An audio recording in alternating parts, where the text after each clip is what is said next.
salina natin ng langis para mabuo siya na 1 liter. Tansyahin mo pa mga tira ka mga 1/4 ang ititira mo or Dito.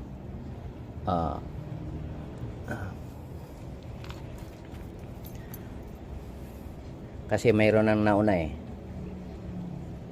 So matatansya mo naman kung magkailan na lang laman sa langis natin. Yan. Pag stop mo muna para hindi tayo magsobra sa sukat. Di, kung mga binawas ko na dito yung yung... Sa bagay Oo. mayroon na doon. Sige, Oo, sige. binawasan ko na. Tama 'yon. Oo. Pwede mo na palang i-diretso Ubos yan. lahat. Iubos natin lahat yan. Ayan.